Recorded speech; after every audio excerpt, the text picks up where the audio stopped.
네, 안녕하십니까. 사랑하는 말씀을 사랑하는 나의 독일자 여러분. 오늘 드디어 창세기 마지막 시간입니다. 아, 끝나긴 끝나네요. 그래도 창세기는 여러분 쉬운 부분이라서 재밌고 우리에게 많은 감동을 주었죠. 에, 여러분 구독 꼭 하시고, 구독하시면 앞에 있었던 사사기, 요한계시록, 소요리 문답, 예수님의 생애, 또 사도행전, 로마서 다 볼 수 있습니다. 창세기까지 항상 오픈되어 있으니까요. 그리고 뭐 우리 교우들만 볼 게 아니라 또 우리 뭐 좀 주변에 말씀을 좀 알고 싶어하는 분들, 제가 부족하지만 신학자는 아니지만 그러나 성경이 있는 데는 큰 도움이 될 것 같아요. 그래서 여러분 좀 알려주시고, 그래서 좀 많은 사람들이 봤으면 좋겠어요. 1차 목표는 100명입니다. 100명이 좀 구독해서 보고, 그래서 신앙생활 하는데 말씀이 힘이니까 말씀을 아는 데 있어서 뭐 누구 구별하고 그러지 말고, 이 말씀 이거 보면서 내가 좋았다 싶으면 다른 사람도 보게 해서 뭐 말씀에 좀 삶 속에서 살았으면 좋겠어요. 자, 오늘 마지막 시간 한번 잘 마무리해 보도록 하겠습니다. 오늘 이제 야곱의 죽음입니다. 야곱이 죽고 장사 지내는 그런 장면인데, 1절 요셉이 그의 아버지 얼굴에 굽으려 울며 입맞추고, 아버지가 죽었죠, 야곱이. 그래서 울면서 입맞추고, 그 수종들은 의원에게 명하여 아버지의 몸을 향으로 처리하게 하며 의원이 이스라엘에게 그대로 하되 40일을 걸렸습니다. 방부 처리하는데 40일이 걸렸어요. 향으로 처리하는 데는 이 날수가 걸림이며 애굽 사람들은 70일 동안 그를 위해서 애곡했다. 그러니까 40일 동안 방부제 처리하고 미라를 만드는 거죠. 70일 동안 장례식을 치르는 거예요. 이렇게 70일 동안 더운 날씨 하는 것은 그만큼 방부제 처리가 잘 된다는 거죠. 곡하는 기한이 지남에 요셉이 바로의 궁에 말하 이르되 내가 너에게 은혜를 입었으면 원하건대 바로의 귀에 아뢰기를 우리 아버지가 나로 맹세하게 하여 이르되 내가 죽거든 가나안 땅에 내가 파놓은 묘실에 나를 장사하라 하였나니 나로 올라가서 아버지를 장사하게 하소서 내가 다시 오리이다 하라 하였더니, 지금 요셉이 바로왕을 만나는 게 아니라 바로왕의 궁의 신하들에게 말하는 거예요. 내가 당신들이 내게 은혜를 입었다고 생각하면 이번 소원을 좀 들어달라. 바로왕에게 잘 이야기해서 우리 아버지를 좀 장사하고 오도록 허락해달라고 부탁하라 이 말이죠. 바로가 이르되 그가 내게 시킨 명세대로 올라가서 내 아버지를 장사하라. 바로가 들었던 것 같아요. 그래서 요셉에게 자, 아버지를 장사하고 오라 이렇게 허락해 주죠. 요셉이 자기 아버지를 장사하러 올라가니 바로의 모든 신하와 바로의 궁의 원로들과 애굽의 땅의 모든 원로와 요셉의 온 집과 그의 형제들과 그의 아버지의 집이 그와 함께 올라가고, 그들의 어린 아이들과 양떼와 소떼만 고센 땅에 남겼으며 병거와 기병이 요셉을 따라 올라가니 때가 심히 컸더라. 자, 이제 이스라엘 땅으로 가죠. 박벨라 굴로. 그런데 바로의 신하들도, 또 바로의 원로들도, 애굽의 원로들도, 또 요셉과 또 야곱의 아들들도 다 이스라엘 땅으로 넘어가죠. 장사하기 위해서. 어마어마한 사람이었겠죠. 최소한 뭐 몇천 명 되지 않겠어요. 몇천 명에서 몇만 명이 될 수도 있고. 그때가 어마어마한 거죠. 한 사람이 죽었는데 말이에요.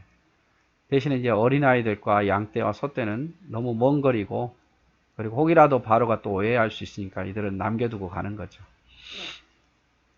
요셉은 죽은 아버지 야곱을 40일 동안 향으로 처리하게 하고 70일 동안 장례를 치릅니다. 40일 동안 어떻게 방부제 처리할 수 있을까? 그냥 간단하게 뭐 알코올 바르면 되는 이게 아닙니다.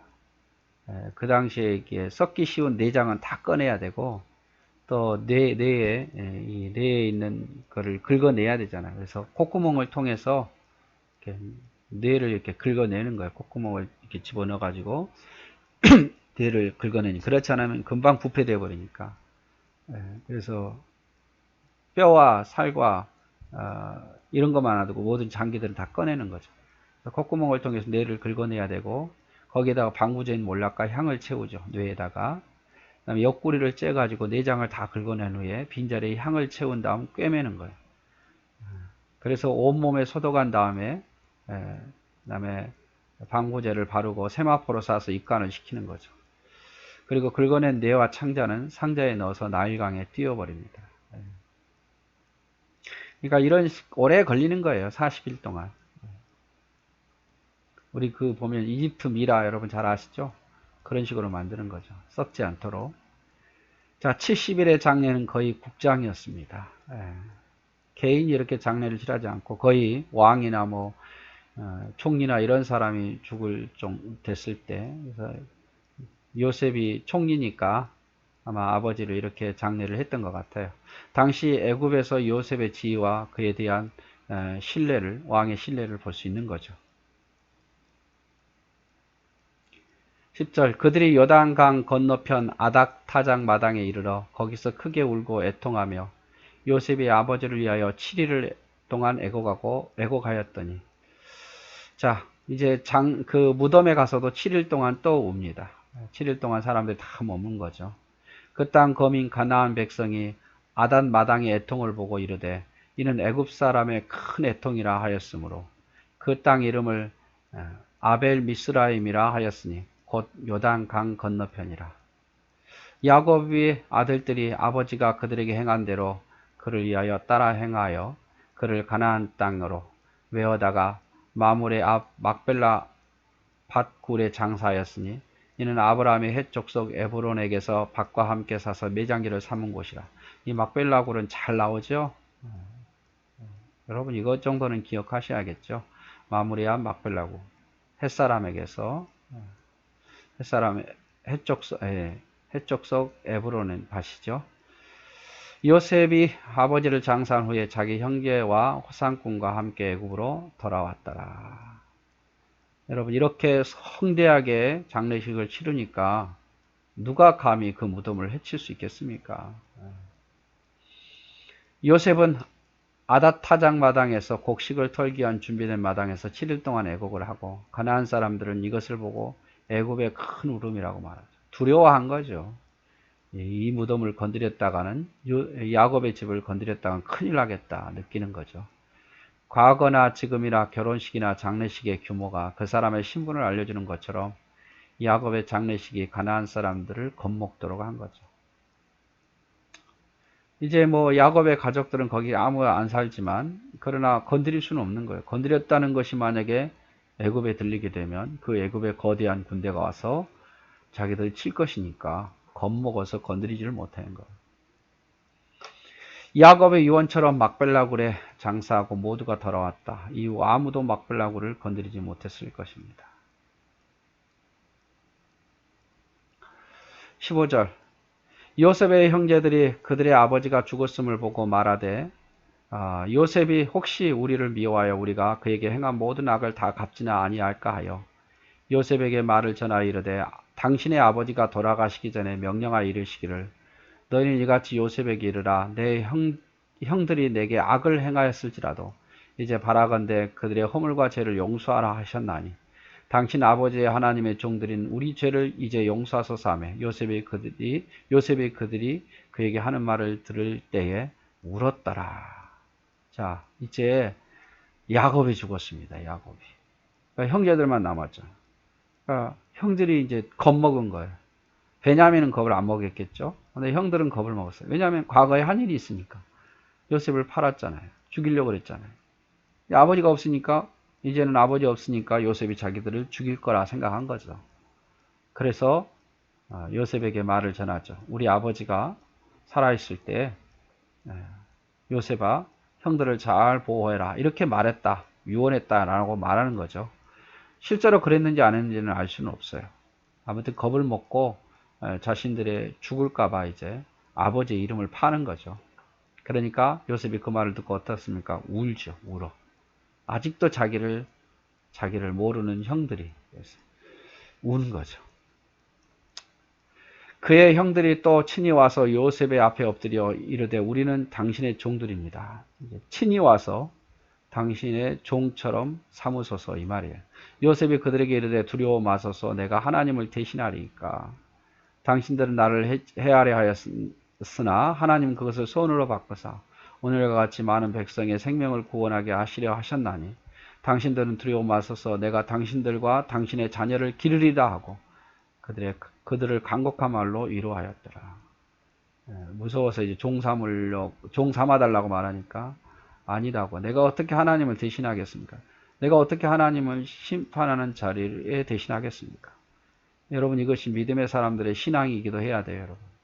우리가 재판관이 되면 안 돼요. 누구에 대해서 이러쿵 저러쿵 심판하려고 해서는 안 됩니다. 심판은 하나님께 맡기십시오. 우린 다만 그의 영혼을 불쌍해서 기도하고 내가 잘못한 것은 회개하고 내가 심판하려다가 나도 죄를 범할 수 있거든요. 내가 미워하는 마음으로 판단하다가 내가 죄를 범할 수 있습니다. 요셉이 바로 그 말이에요. 내가 하나님을 대신할 수 있겠습니까? 이 말입니다. 요셉이 그들에게 이르되 두려워하지 마소서 내가 하나님을 대신하리이까. 어느 누구도 하나님 대신할 수 없지요. 당신들은 나를 해하려고 하였으나 하나님은 그것을 손으로 바꿔사 오늘과 같이 많은 백성의 생명을 구원하게 하시려 하셨나니. 형들은 나를 해하려고 했지만 나는 하나님 그것을 손으로 바뀌셨다고 말해요. 이걸 믿어야 돼요. 악인이 나를 해치려 하지만 하나님은 그 악인의 손에서 나를 건지실 거예요. 그러니까 함부로 우리가 하나님의 자리처럼 재판관이 돼서는 안 된다 그 말이에요. 형들이 아버지 야곱이 죽자 요셉을 두려워했습니다. 과거에 요셉에게 지은 죄가 있었기 때문이죠. 하지만 이것은 아직도 요셉에 대해서 잘 모르는 것이었습니다. 요셉은 하나님을 대신할 수 없다고 말합니다. 하나님은 선한 뜻으로 일을 하셨는데 내가 하나님을 대신해서 심판관이 될 수는 없다는 거죠. 하나님 뜻은 선한 뜻 가운데 야곱의 아들들과 우리들을 살려주시기 위해서 이 땅에서 번성하기 위해서 보냈는데 내가 어떻게 당신들을 심판하고 죽일 수 있겠냐고 말이죠. 우리 역시 하나님을 대신해서 심판하지 맙시다. 요셉은 형들뿐만 아니라 그의 자녀들까지 정성을 다해서 돌볼 것을 맹세합니다. 악은 악으로 갚지 말고 악을 선으로 이기라. 이 말씀이 생각나죠?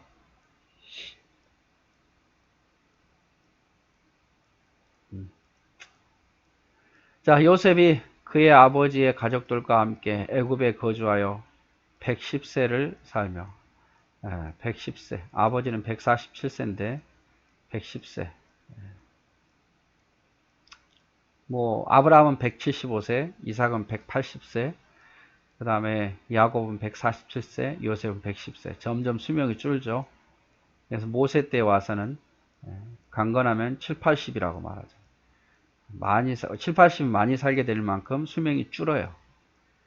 에브라임의 자손 3, 4대를 보았으며 에브라임 자손 3대를 보았으며 에브라임의 자손 3대 이 말은 뭔 말입니까?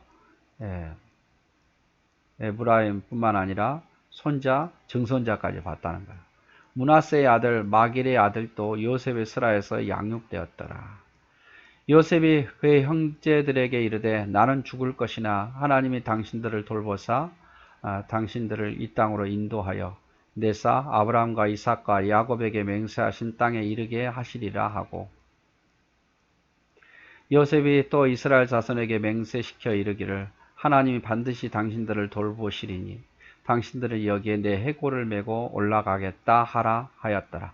이 요셉이 110세의 죽음에 그들이 그의 몸에 향제를 놓고 애굽에서 입간했더라.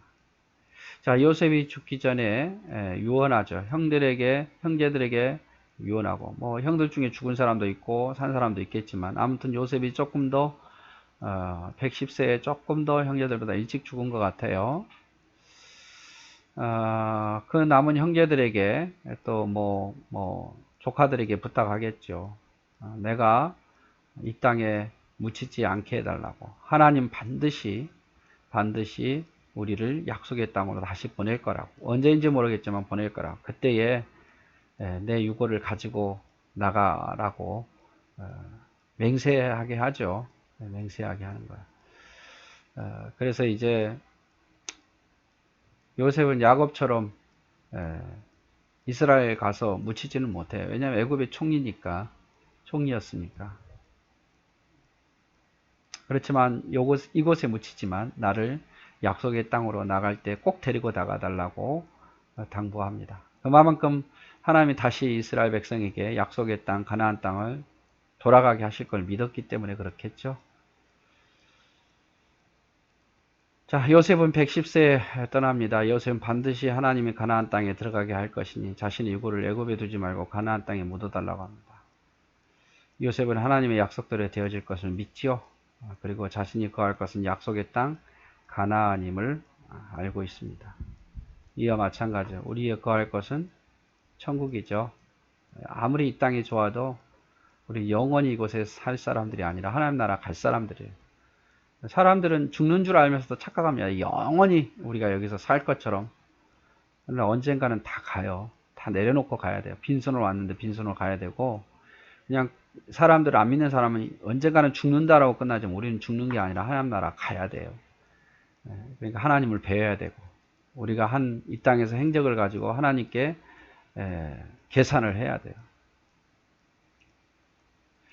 자, 이제 시간이 뭐 좀 남았으니까 마지막 장이니까 마무리합시다. 이거 뭐 보나마나 잘 아시고, 창조, 바벨탑 11장, 아브라함이 12장, 노아는 6, 7, 8, 9장, 아브라함의 언약이 15장, 17장, 아브라함의 어떤 그 치부는 16장, 이스마엘 출생과 20장, 그라에서 자기 아내 루이라고 했던 거. 그 다음에 21장은 이삭이 출생하고, 모리아산에 이삭을 드리는 장면, 사라가 죽고 아브라함이 죽고 그 사이에 이삭과 리브가가 결혼하고 24장이에요. 뭐 이건 잘 아니까 이 부분을 중심으로 좀 보자고요. 26장은 아르시라 그랬죠. 26장은 이삭의 축복이 들어있고 36장은 에서의 족보가 들어있고, 그리고 이제 요 앞은 야곱에 대한 이야기죠. 야곱에 대한 이야기. 야곱이 속에서 축복받고 28장에 베델에서 처음으로 하나님을 만나죠. 그래서 35장에서 다시 베델로 올라가는 일들. 야곱의 이제 꿈을 꾼 다음에 결혼과 자녀를 낳고 거부가 되고 라반이 추격했으나 하나님 막아주시고, 32장에는 여러분 기억해야겠죠. 야곱이 씨름하는 장면은 32장. 에서와 만나고 디나 사건 때문에 다시 35장에 베델로 올라가고, 37장 요셉의 꿈이 나오죠. 37장, 그래서 37장부터 이제 요셉의 이야기 나오고, 근데 38장은 유다와 그 며느리 다말의 사건이 나온 다음에 38장부터 다시 39장부터 다시 요셉의 이야기가 이어집니다. 39장은 보디발의 집에서, 40장은 감옥에서 두 관원장과의 만남, 41장은 바로와의 만남, 바로의 꿈을 해석해죠. 그래서 42장, 43장은 형들을 1, 2차 만나고, 그 다음에 44장 형들을 시험하죠. 합격했으니까 45장에 자기 정체를 밝힙니다. 그리고 이제 46장은 다시 야곱의 이야기로 돌아가서 야곱이 애굽에 도착하고, 그 다음에 야곱이 바로 왕과 만나고, 야곱이 에브라임과 므낫세를 48장에 축구하고, 49장은 12아들을 축구하고, 50장은 야곱이 죽습니다. 물론 요셉의 죽음도 나오기도 하죠. 야곱도 죽고 요셉도 죽고. 자, 그래서 이제 50장은 죽음의 장이에요. 마지막 야곱도 죽고 요셉도 죽고, 그들의 죽으면서 이들의 소원은 가나안 땅에 묻히는 거였죠. 그만큼 가나안 땅을 다시 보내실 것을 믿었고, 자기는 애굽의 백성이 아니라 하나님의 백성이고 하나님의 약속의 땅에 묻혀야 된다는 그런 신앙. 그래서 우리도 신앙도요, 잊지 마십시오. 이 세상에 우리가 살고 있지만 우리는 하나님 나라 백성이고 우리가 영원히 있어야 할 것은 하나님 나라라는 것, 하나님 영광을 위해 살아야 된다는 것 꼭 기억하십시오. 예, 창세기 잘 마무리했습니다. 여러분 너무 사랑하고 축복하고, 다음 시간에 이제 새로운 성경을 가지고, 제 생각은 지금 욥기를 할 생각입니다만은 욥기서를 가지고 만나보도록 하겠습니다. 네, 사랑하고 축복합니다.